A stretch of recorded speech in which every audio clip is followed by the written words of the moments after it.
All right, everyone. So my name is Amy. I'm with the University of Minnesota. And so I just want to thank everyone for joining this presentation today, whether you're in person in Rochester or on Zoom here remotely with me.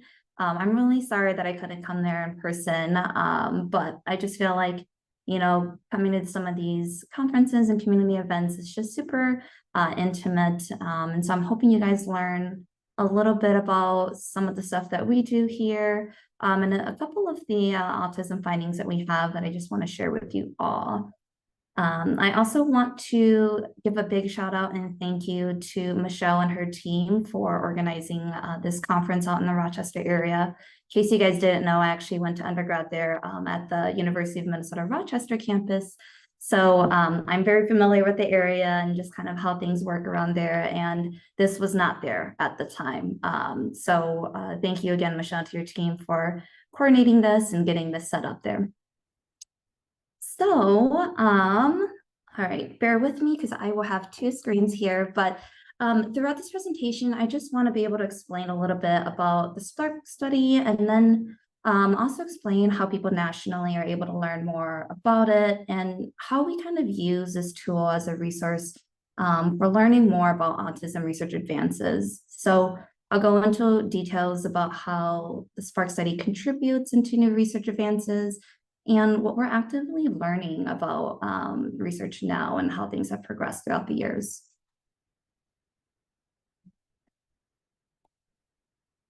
Let's see here. Okay, there you go. All right, so before we begin, again, I just want to introduce myself. So I'm Amy, and I'm a research coordinator at the University of Minnesota CAN Lab, which actually stands for Converging Approaches to Neurodevelopment. And so here I have Dr. Sima Jacob, who is a professor of psychiatry and pediatrics at the University of Minnesota. And she also co-leads the lab with Dr. Christine Canalea, which is one of the many leading investigators. So on the left-hand side here, I just wanted to kind of go over a little bit about what we actually do within the lab and how autism research is being contributed to the work kind of as a whole in a broader scope of what we look at. So you can see here that our lab really looks into many neurodevelopmental disorders. And in particular, we really want to understand the roots and mechanisms of tic disorders, autism, OCD, anxiety, and like ADHD all together. We're really taking kind of like a trans-diagnostic approach into really figuring out how these diagnoses aren't just independent from each other, but how they contribute to some of like the comorbidity or co-occurring of the symptoms that we can see. So with some of the things that we're learning as we continue to do research is that we're going from a time kind of where people will sometimes see like a certain behavior or trait and just link it automatically to like one diagnosis, but really that's not the case. It's kind of a natural thing where some of these childhood disorders that occur early on, they actually often go together. And so we want to be able to have studies to see that. So the next step here is that we're actually just going to be figuring out how to implement some of these questions and curiosity about those 5 disorders and through some of the research studies that we have. So some of them are aimed to develop new and improved treatments, whether it be through like medication clinical trials or just like updates and improvement in like different types of treatment services. And then we also want to review our study results and data. So when we think about how we can disseminate them into effective treatments for just beyond our research practices, being able to put it out there clinically. And then also that can just lead into defining what some of our treatment barriers may look like in real life situations. But some of the key things that I just really wanted to point out here are these 2 outside kind of scopes. So it's super important to really just take a step back and look outside of our scope of research by really listening to what you guys are seeing or what like the community needs are. So this can be done by including certain types of questions or surveys and other research opportunities with people who have lived experiences working with people with autism. So for example, we have parents, siblings, or in certain cases, like particular caregivers, and then also trying to figure out ways of how we can give back some of our active research findings back to you guys. So that's kind of what I want to share with you guys today, using the Spark study data and sharing some of the research findings that we have from our researchers and our participants as well, and how they can kind of contribute to some of the data I'll show later on. Okay, so just very briefly, I wanted to quickly introduce what autism in Minnesota looks like. This was actually released by the CDC earlier this spring in collaboration with the Minnesota Autism Developmental Disabilities Network. It's kind of a mouthful.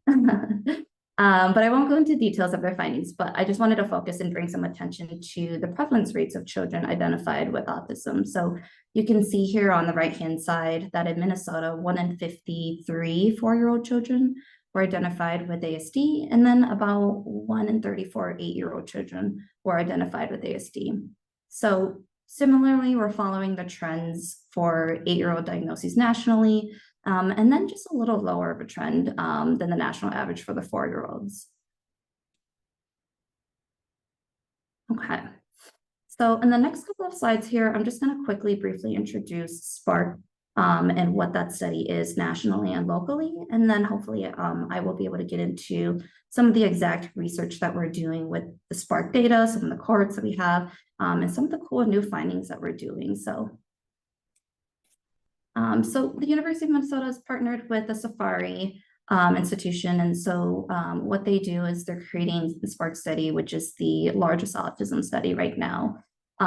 We are inclusive to all people with autism, so adults, children, and then we allow you to also invite your biological parents and siblings to participate. So that's not like a requirement at all, but it's really just to be inclusive to what we were talking about earlier, to the participants, individuals themselves with autism, and then also including some of the lived experiences through partners, caregivers, siblings, and parents. So everything is actually done online. Registration is done online. And then one of the biggest factors into research advances that we've been able to provide now have been with participants sending in saliva samples.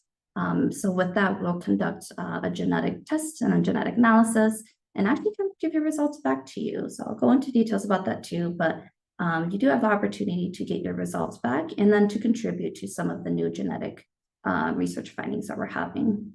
So it's completely free, and then everything is always incentivized. So for doing the genetic portion, you can get a gift card valued up to $50. And then any questions, surveys, or other research opportunities you decide to participate afterwards will also be incentivized with other gift cards as well. Okay, so what is Spark? So I've been talking a lot about it, but really Spark is an autism research study where we're really just trying to grow a large community of autistic people with their families, and then researchers across the nation. So the focus is to really understand the participants' responses to working with researchers, and then being able to figure out how we can improve your lives of autistic people through just more effective therapies, treatments, services, and then other types of support systems. Some of the things, again, I mentioned earlier, is that what we're specifically looking at is through new gene discoveries and then giving genetic results back to you guys as an incentive.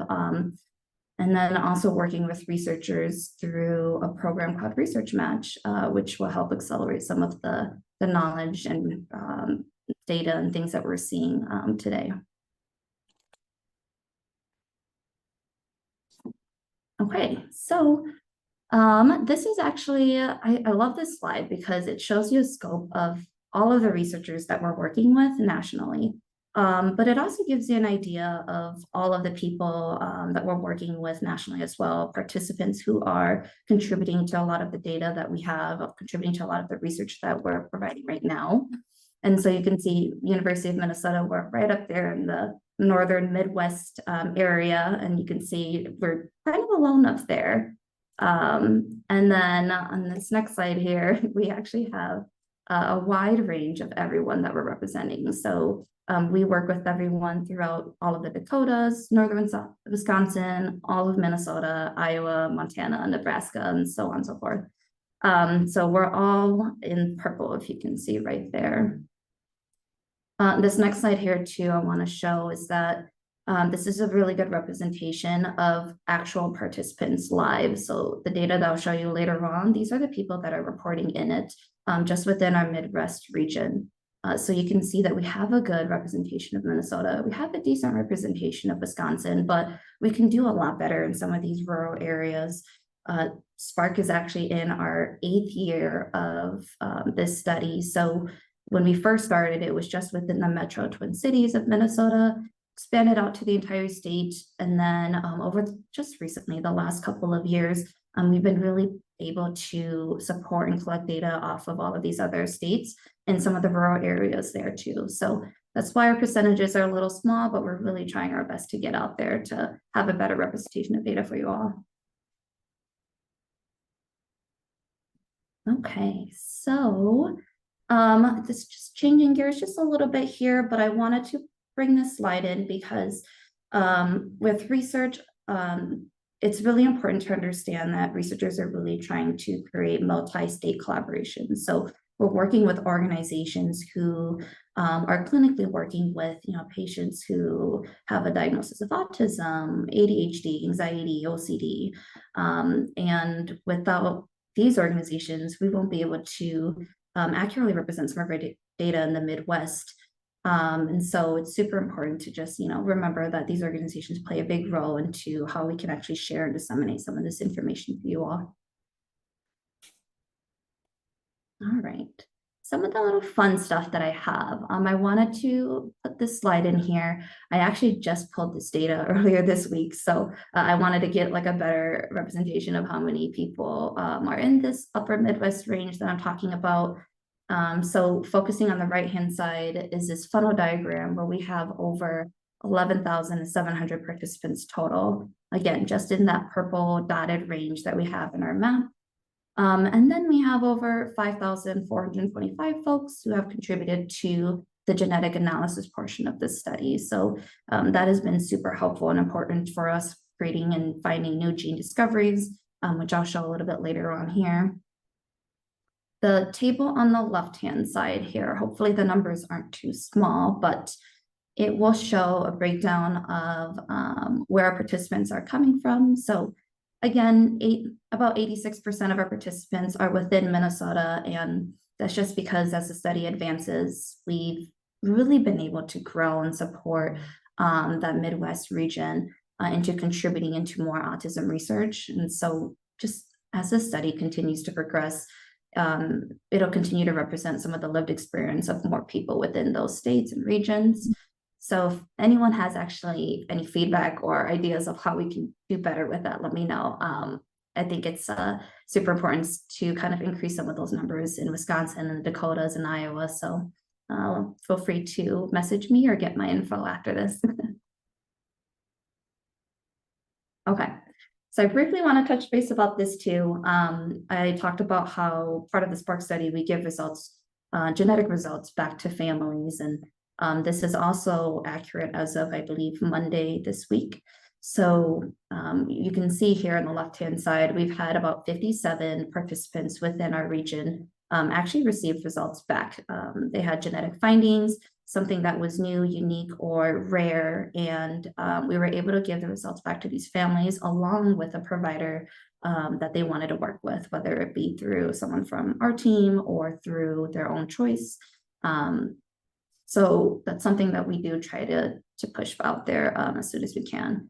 And then we have over just about over 50 folks that are still kind of in that pending phase. They have results confirmed that we found something new or unique that was genetically associated with autism, but they haven't gone through the official pipeline of meeting with the provider yet. So we're still trying to push that out there.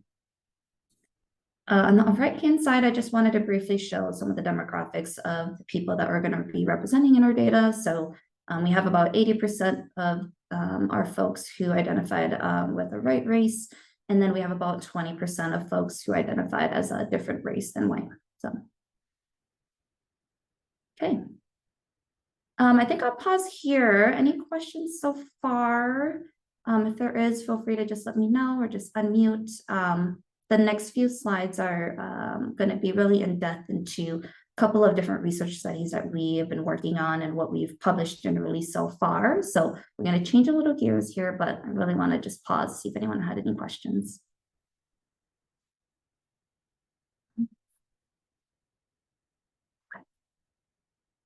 All right. So genetic research and ASD, Spark is actually doing a lot with, we're doing more than just the genetics portion, which I'll go into later, but we've learned a lot as well in terms of genes. So by having people participate and contribute some of their genetic information and saliva samples, we've actually been able to increase the amount of genes that we know have an association with autism. So it actually started off with just, there's been prior studies that's shown that autism is both genetic and environmental. So earlier studies evaluating twins, we actually learned that autism is highly heritable. Other studies also kind of show that there were different variations of genes that were not inherited from parents, but could also lead to autism. And so there was a trend of siblings of a child with autism will also have a greater prevalence of having autism. You can see, so I listed the percentages here for you for your reference. But in this next slide, this is kind of where they really broke down into figuring out how much of autism is actually genetic. So when we look at autism as a whole, it's common to look and review how both environmental and genetic factors contribute to autism. So in one of the largest population studies internationally that we've had, it was in Sweden with over 3.5 million children. And they found that heritability of autism was actually about 80% due to genetics. So that was a big claim that they had. But the study used twins, full siblings, half siblings, and they were able to review the heritability of autism. And again, this is done in Sweden, so their healthcare system's a little different, where they have a better open access to some of that information. But in addition to that, they also found that 20 to 30% of individuals with autism have what's called de novo changes in genes that are linked to autism, which means that these de novo changes are just new random genetic changes that naturally happen in the body. So they're not specifically linked to heritability. And these can also attribute to certain things like environmental factors or combined interactions of someone's like family or where they're at environmentally. So there's some basic examples that are listed in that diagram right there, where researchers have explored these relationships, but some of the things that they looked at are pollution from cars, mothers being sick during pregnancy with high fevers or flu, pregnancy issues related to folic acid, and then just other medication taken during pregnancy. So I wanted to show this slide in here too, because for multiple studies and multiple people have tried to done like a reevaluation or reanalysis of that following a similar population-based study. So we know that genetic factors play a large role in ASD, again, approximately 80%, depending on different family genetic traits. But then there's been studies internationally, again, reviewing cohorts from this time, multiple different countries with multiple healthcare systems. And they all actually replicated similar results of heritability of autism. So this chart here in this like yellow bubble is from a similar replication study showing their estimates of autism heritability. You can see it's right around that 80% range, with the exception of Finland. They did explore Finland too and try to figure out why it was a little different, but they have differences attributing to like language, culture, genetics, and clinical record systems. So that's still something that they're looking at, but overall, we're still kind of right around that range.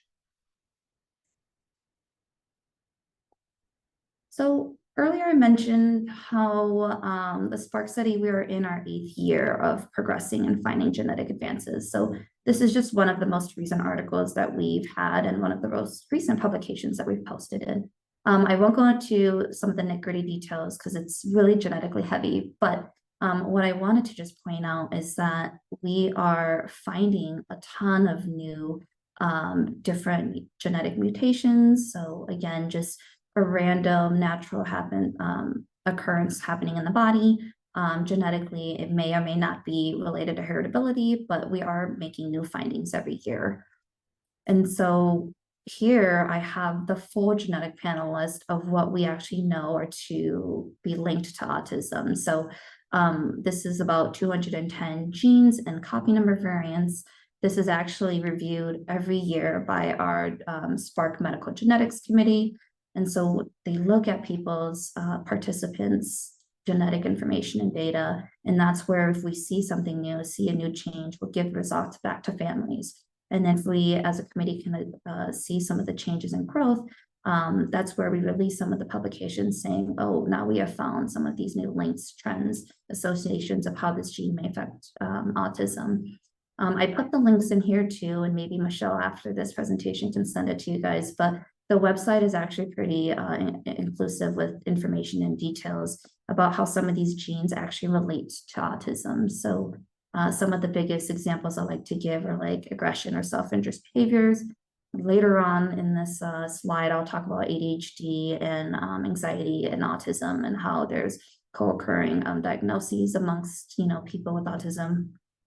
So a lot of cool genetic information that we're figuring out and learning and putting out there. Okay.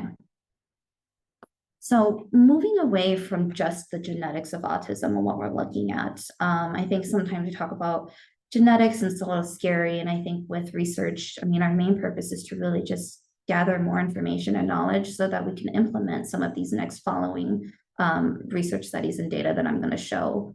The genetics is just a small portion of being able to understand where things might come up from if they can. But some of the other research findings that we have, we do just give back to our public and participants in different forms called snapshots. So you can see I have 4 examples listed here. We have one for, starting from the left to the right, we have one for just a generic overview of families with a child with autism. And then we have independent autistic adults and seeing what their experiences are. Our most recent publication is the Black and African American families and our DEI efforts, trying to understand more specifically within that community of how autism looks like. And then on the right-hand side here, we have women and girls. So earlier I had brought up about the ratio that males to females is about 4 to 1 in terms of diagnoses. And so sex at birth actually is one of the strongest predictors of when a child will receive an autism diagnosis. This is actually more than repetitive behaviors, IQ testing, or language delays. So I want to go into a little bit more detail about women and girls too, but autistic females without co-occurring conditions, so having something else like ASD with anxiety or ASD with ADHD, they were actually typically diagnosed at the age of 4, and males were diagnosed 4 months earlier than females at the age of 4. So that was kind of the overall trend we've been seeing. But then females with a combination of autism, ADHD, or anxiety, they were actually typically diagnosed last out of that group, on average at about 7 years old. So we have a couple of recent research studies exploring some of the sex differences of autism. And so I do understand, just wanted to explain to you is when we're looking at sex, we're looking at birth assignment. So in this recent study using the Spark cohort, some of the data was analyzed from more than 3,500 girls and about 14,000 boys. So currently within the Spark cohort now, there's over 31,000 females in our Spark cohort. And so as we can see here on the left-hand side, the sex ratios of diagnosis from boys to girls is still about 4 to 1. And then throughout the study too, parents of girls are more likely to report motor delays, such as late walking, while some of the parents of boys who were diagnosed with autism were more likely to report speech delays, repetitive behaviors, and loss of speech or like other skills. So motor delays are not typically a trait of autism, while speech delays and repetitive behaviors are. So this is just an interesting note because we're finding trends where language delays and repetitive behaviors may make it easier for males to get autism diagnosis if that's what parents are saying that they're showing. However, a girl's motor delay may slow down their autism diagnosis because if they're not showing what is commonly being used to evaluate an autism diagnosis, clinicians or providers may not be remembering to look at that quickly. And so this is just something that we're bringing up to see if there could be future effective treatments or therapies or just different ways to improve the diagnosis process. Let's see here. So we can also see on the left-hand side again that the ratios change when a child is diagnosed with autism and anxiety or autism and ADHD. So, you can see that it's about 3-to-1 ratio of males to females with autism and anxiety, and then more than 5-to-1 for males to females with autism and ADHD, which I'll go into a little later. A lot of these discoveries are part of, again, our Spark Research Match program. So these are our participants already within the Spark cohort, and they're wanting to be able to get out some of this information and participate in some of these surveys and questionnaires so we can figure out some of these trends here. Okay. So then in this next slide here, here's another recent study that was still using against with some of the Spark cohort data that we had. Where parents reported in multiple different surveys and questionnaires were that girls with autism were more likely to have anxiety and less likely to have ADHD than boys. So we're looking at that independently. Girls with autism that had both anxiety and ADHD showed more repetitive behaviors than when they're just diagnosed with just one co-occurring diagnosis. So it's a lot of different trends that we're finding here and trying to break it down and really broaden the scope and understand what we're looking at. So throughout the study too, they found that girls with autism who have one co-occurring diagnosis, so something like anxiety and ADHD, actually showed social communication problems such as like repeating certain phrases or having difficulty with eye contact. And then girls with autism who have ADHD had more severe motor delays. So earlier, that one study was looking at parent reporting girls having motor delays, and now we're seeing that with a co-occurrence of ADHD that it's still occurring. Sometimes when another diagnosis is present, it can typically overshadow what an autism traits and autism diagnosis may look like. So specific traits that we're keeping an eye out for or evaluating might be just, overshadowed or overseen as providers are going through the diagnosis process. So when physicians or, just teachers or educators are looking at, these traits, because they're the ones working with them closely, it may actually be signs of another diagnosis that the child may have. So again, earlier I was talking about the relationship between some of these other neurodevelopmental disorders like tics, OCD, anxiety, ADHD.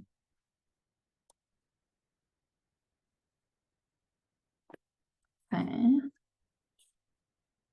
All right. So I talked a little bit about Spark Research Match, and I know that this is a really busy slide and so a lot's going on, but I did highlight a couple of key points here for you guys. So Spark Research Match is a program that is used for a lot of the discoveries and autism research advances that we're doing.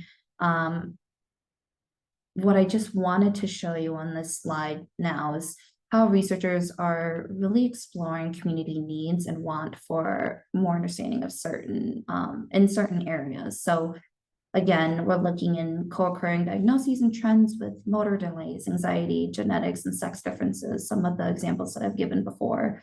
And then some of the other things that I wanted to point out too is when the pandemic was actually around. So we saw that there was a big need for trying to understand parents, caregivers, and then autistic adults, and to be able to understand their levels of stress throughout the pandemic.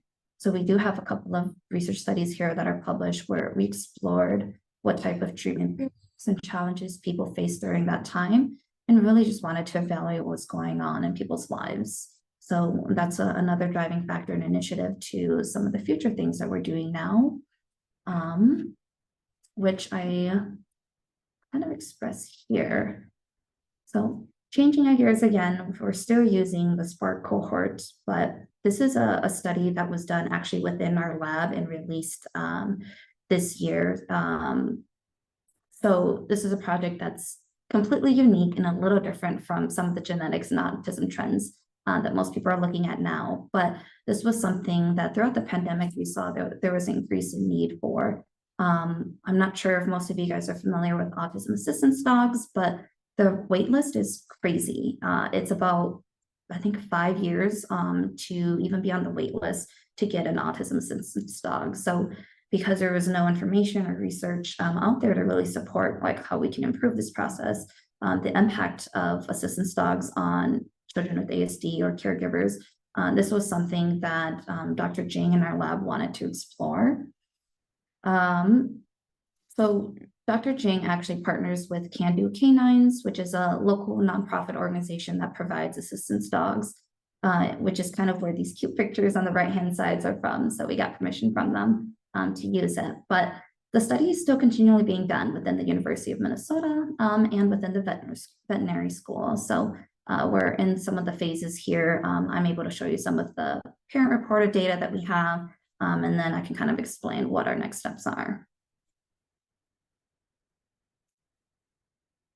Okay. So some initial background information with this study. Again, it's completely new. It's something that we're still working on. But we know that autism often co-occurs with other developmental disorders. So again, whether it be psychiatric, neurological, or other medical diagnoses that could impact just simple daily life functioning. Previous studies have shown that there are elevated levels of stress in caregivers, such as, talked about parents, siblings, or other caregivers, whether it be professionally, and that service dogs typically reduce the level of perceived stress in people with autism. So from Dr. Jing's work with Can Do Canines, we also know that the cost in time and resources to train an assistance dog can be very costly. Dogs are selected from particular breeds and then they're bred. So they're from particular breeds that are more likely to become service animals and then are trained from early puppyhood into adulthood. And that typically takes about 2 years to train an autism assistance dog, and about $50 spent on the training, the lifetime training of just one dog. So we're trying to figure out ways to improve this process and to really understand like what can we do better here. And then there have also been studies reviewing the psychosocial benefits from human and dog relationships from pet dogs, which I'll call pet companion dogs, and then assistance dogs. But there is a lack of research supporting the companionships by people with ASD. So being able to understand how you feel with an assistance dog or a companion pet dog and what the differences are between the two. Okay, so another kind of busier slide, but in this study, what we did was we asked parents and primary givers of autistic individuals from the Spark study to respond to questionnaires reviewing stress interactions between them and their canine pets. We gathered family demographics, medical history, just basic information about the family that we're looking at. And so in this study, we had over 640 parents and caregivers respond. And then they reported their answers on the child with ASD and then the canine pet that they had the most bond to. So whether it was just a family pet or if they had multiple pets or if it was an actual assistance dog. Another subset of the study was to ask respondents to provide a genetic saliva sample of their dog for future analysis. So this is what we're still actively working on, but the thought of this came from wanting to be able to understand and test if a specific dog would genetically be more inclined to becoming an assistance dog. And then, there are some associated psychosocial and behavioral benefits that we've seen where there's actually a reduction in hair and nail cortisol correlation in children and caregivers. So that's something that we're still working on, but it's part of the purpose of the study. So again, with this, since we are not published yet, these are just raw data that we have, but I have it highlighted here for your reference. my apologies, we're in the middle of a storm, so if you hear background noise, that's what it is. So again, I know it's a busy slide, but I just wanted to point out and show that this is the reported stress levels between parents with an assistance dog versus parents with a pet companion dog. You can see that it didn't really differ much according to the reports here. So they were relatively similar. However, all dependents had an ASD diagnosis in our study, but what we also saw was that parents or caregivers who had children diagnosed with more than one diagnosis, so again, autism plus anxiety or ADHD, their reports of stress actually increased than those with just an ASD diagnosis, which is something we think about makes sense, but still you need to see in terms of results. So on the table here, we can see that about 50% of our respondents had a child with an autism diagnosis and maybe just one other co-occurring diagnoses. But overall, about 70 of our children had more than two, so quite a lot. So again, another busy slide here, but I circled and highlighted the section I wanted us to really look at. But similarly here, we'll look at the first point, and we're evaluating the comparison between children with just an ASD diagnosis and with the report about stress between companion pet dogs and assistance dogs. So here we can see that parents with an autism assistance dog reported experiencing less stress than those who had only a pet companion dog. So when you think about it, this can become, because these assistance dogs are specifically trained to help their human partners with ASD-related needs, and they may alleviate some difficulties, experienced by parents, caregivers, or siblings. So one of the biggest examples I like to use is how some autistic children are known to run away quickly or bolt, and an autism assistance dog is actually trained to keep that child there with them at all times, or trained to alert, if the child is running and still be with them. So that alleviates some of the stress there. Other things to think about with a child with more than just an autism diagnosis. So the people on that table who are reporting having 2 to 7 diagnoses, is that the dogs are not typically trained to handle multiple diagnoses across multiple neurodevelopmental disorders. They're specific to some ASD traits. And so some of the stress there could be because these dogs aren't aware of how to alleviate certain traits that a child with ASD and anxiety might have, or some of the social challenges that a child with ASD and ADHD may have. So another overall result that we have is that caregivers just reported better levels of attachment between their autistic children and then assistance dogs rather than companion dogs. And again, the thought and idea is that these assistance dogs are specifically trained to alleviate some of the traits and stressors that we might be thinking about, whereas pet companion dogs are there more a little bit for companionship. So we have that. And then just lastly, we still have ongoing analyses to continue, but we want to still continue to evaluate some of the canine traits and behaviors that correlate with some of these positive family outcomes that we're getting in our data here. And then families, again, were asked if they were willing to collect saliva samples from their dogs and send it back to us so that we can actually compare and see if there's any improvement in the development of a dog, of an assistance dog, and trying to just overall reduce the cost and time if it takes to train one, and then to also see if we can identify specific tasks to improve services that an assistance dog can have, hopefully benefiting just like a broader range of neurodevelopmental diagnoses, right? It's great that we have just one, but we are, in an era where we're exploring and learning that in these early childhood disorders, a child may be expressing multiple traits from multiple diagnoses, and that's something that we're trying to look at. And so hopefully with an assistance dog that's trained to be able to recognize all of these traits from, different diagnoses and disorders, we can improve some of the stress levels that parents are reporting. Okay. So that's all that I have today for everyone. I will open it up for questions. I know we don't have much time since we're a little over time, but I will open it up for questions if you have anything about, the Spark study and the cohort itself, or if anyone has any questions about some of the other studies that I showed you guys today. Thank you so much.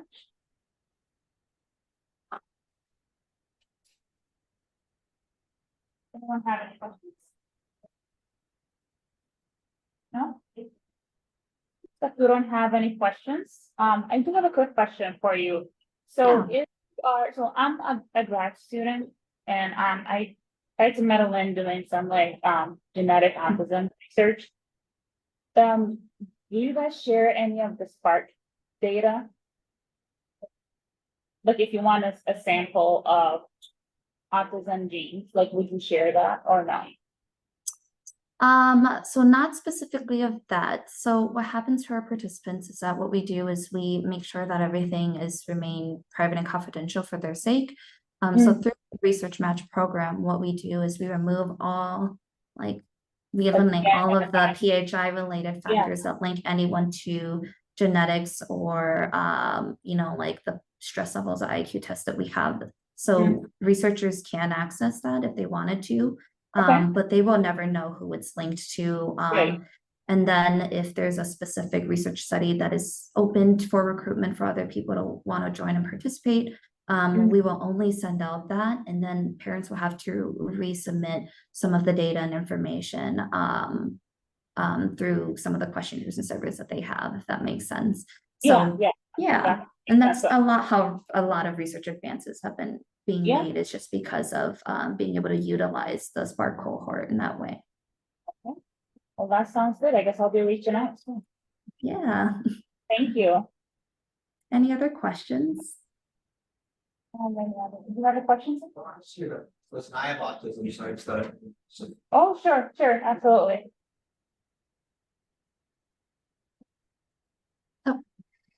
I have autism, so I just thought I could just explore the place today, so I was very interested, so I just got here to the class. Yeah. Well, thank you for coming, and I appreciate you participating in this conference today. Like I said, we definitely want you guys to all be a part of this, so that's awesome. What do you do? What is your position? I am a research coordinator here at the CAN lab at the University of Minnesota. So I oversee a lot of the autism studies and trials that we have within this lab, and then also conduct different research, organizing, making sure these trials are operating correctly, and then sharing some of this information and data with you guys all. And what made you want to do this? Like, what Yes. thought? Yeah, I actually, so my background, I think you missed the beginning, but I went to undergrad at the University of Minnesota, did a lot of narrow research, but really my biggest passion was being able to understand different communities and mental health wise too, looking at different communities and how certain needs may be utilized through like different genetics, or just understanding like how the body operates in terms of mental health, and then communities that are a little underrepresented in research. So I'm Hmong, in case you guys are unaware of Hmong people. It's a subset of Southeast Asia. And a lot of my research focused on Hmong mental health. And then that's, I had mentioned earlier, mental health actually correlates with, a lot of different other diagnoses. So ASD, ADHD, anxiety, and then autism. And so I got into this field with Dr. Jacob. She kind of saw my work, saw my interrelationships between, genetics and then community and population-based studies. And that's what brought me onto her team. And yeah. Awesome. No, that's sorry, I just got here for the last, but I apologize for that. But, no, that's okay. But do you think autism, you think that co-logs with anger? You think there's a lot of anger, like people with anger problems, that comes from autism? I think I only heard part of that question. If someone in person could repeat that for me. Yeah. So, and correct me if I'm wrong, but he was asking about, from the research that you've seen or that you've done, have you seen that people who have symptoms of anger, if that could be related to autism, or if that stems from autism? That's what I'm asking. Okay, that is his question. Yeah, so if I had shared a slide earlier that showed like a long list of genes that we have. And so we actually do have some genes that we have explored that we realize self-aggression issues or anger could be related to a specific gene. I don't know what it is off the top of my head, but you can definitely reference that on our website. And we get to see how that plays a role into autistic people for sure. It's fun. I was just curious about that. Great question. Yeah.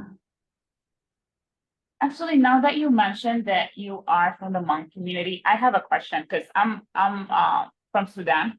So Oh, okay. I noticed in my culture that we have like stigmas or taboos when it comes to mental health and autism as well. It's just something that people don't feel comfortable discussing, and therefore, there's not much growth or advancement in that field. Do you feel that that is similar in the Hmong community or in other Southeast Asian communities? Yes, it's very common. And I think for many ethnic groups that is, kind of still catching up on Western medicine. I think there's a lot of stigma still to be unraveled and to be shared. And so that's kind of part of the work that I like to do is, I have to start with these big population genetic studies, and then break it down from there with different races, ethnic groups, to be able to kind of share and break down that stigma within these communities. So it's still there, it's still alive. We actually had someone in our lab. She was a physician from, I don't want to say it correctly, but somewhere in West Africa, who did a lot of, global autism work there too, using some of the Spark data and other data that we have within the US to break down some of that stigma, try to bring an understanding of what certain behavioral traits may be expressing or certain genetic traits might be there. I think one of the big things across all cultures is maybe like parental like guilt. So being able to also break down some of the information there so that parents don't feel guilty thinking that they did something or caused anything. And I feel like within ethnic groups specifically, that's one of the biggest questions that I've had. So hopefully I kind of went on a tangent. Hopefully that answered your question. I'm definitely dealing with the same thing. I'm an autism mom as well. So yeah, I get that. Yeah, of course. Sorry. No. So I think autism is a very interesting, I don't know how would you say disorder disease. Because I'm also an alcoholic, I struggle with addiction. So it's kind of interesting because I heard from a study that well, it wasn't really a study. I heard it from a medical profession. She was an LDAC and she did some other research in mental health, but she said that there was a higher rate of people who are autistic but have stronger, there are people with higher chances of becoming alcoholics who have autism. Is that true? Maybe you don't know. I'm sorry, it's a little breaking up. I think you might be far away from the mic, but if someone can repeat that last part, I think I got the overall gist of it, but just so that I answer correctly. Yeah, so his question was pertaining to a link between alcoholism or addiction and autism, if there was research on that, and he shared that that is something that he is dealing with as well, in correlation with his autism. Yeah, so unfortunately, I would say with me and my lab and our team, but we don't have the answers to that. But I do know that there are other labs exploring and researching that. So I would definitely take a look and see what their work is and what they're sharing out there. But just within my scope of expertise and what my team does, I'm not 100% sure.